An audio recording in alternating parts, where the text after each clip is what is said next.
Welcome, traveler of the night. You've stumbled upon a tale not meant for the faint of heart, a tale whispered in shadows and etched into the dark corners of our minds. Tonight, let me tell you the story of the Hookman. Listen closely, for you never know who might be listening with you. It begins with a young couple, eager to escape the prying eyes of the world. They drive to a secluded spot, a place known for its silence, its isolation, and its rumors. They park beneath the skeletal branches of an ancient tree, the moonlight struggling to pierce through the dense canopy above. Their laughter fills the air as they talk and tease, blissfully unaware of the legend tied to this very place. But then, the radio crackles to life. We interrupt this program to bring you a breaking report. An escaped patient from Blackthorn Asylum is at large. Authorities urge residents to stay indoors. The man is described as dangerous, wielding a steel hook for a hand. The couple exchanges nervous glances. "Maybe we should leave," she whispers, her voice trembling. He scoffs, brushing off the warning. "It's just a story," he says, trying to mask his unease. But something in the air has shifted. The wind is sharper now, colder, carrying with it an unnatural silence. "Did you hear that?" The faint tap, tap, tap against the window. She freezes. Her breath catches in her throat. He looks, but there's nothing there. "Just a branch," he says, though his voice lacks its earlier bravado. As minutes stretch into uneasy hours, they find themselves talking less and listening more. To the creaks of the trees, the whisper of the wind, and the occasional shuffle of something unseen. She insists they leave, and this time, he agrees. But as he turns the key in the ignition, nothing happens. Panic sets in. He tries again. The car coughs, sputters, but refuses to start. The world outside grows darker, and their breaths become visible in the cold night air.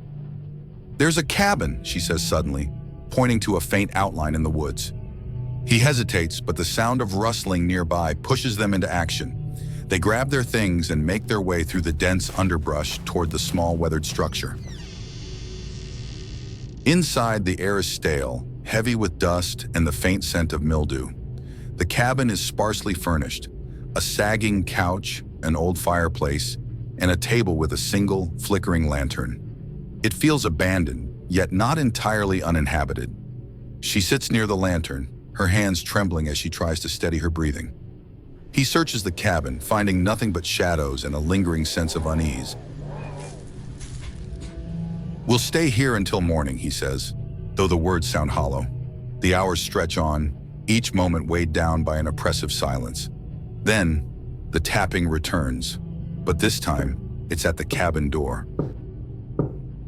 She stifles a scream as he grabs a poker from the fireplace, holding it like a weapon. They both freeze, waiting for the next sound. But instead of knocking, they hear a low, guttural laugh. He approaches the door cautiously, his hand shaking as he reaches for the handle. But when he yanks it open, nothing. Only the dark woods and the faint rustle of leaves. "We're not alone," she whispers, her voice barely audible. And she's right. On the table, where there was nothing before, now sits a single object, a rusted hook, glinting ominously in the lantern's light. Panic sets in. They barricade the door and huddle near the fireplace, too afraid to speak. The hours crawl by, and just as dawn begins to break, they hear it, the slow, scraping sound of metal on wood. The sound circles the cabin, deliberate and unrelenting, and then, just as quickly as it began, it stops. When they finally gather the courage to look outside, the hook is gone, but deep gouges are carved into the cabin's walls.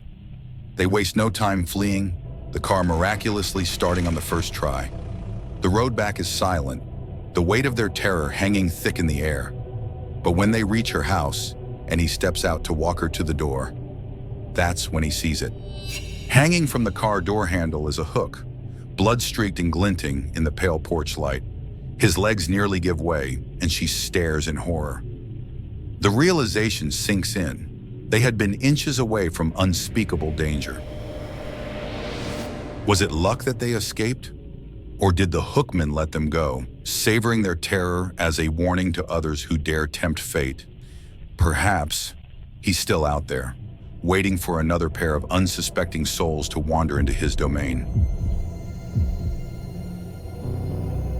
And so, dear traveler, as you journey home tonight, listen closely.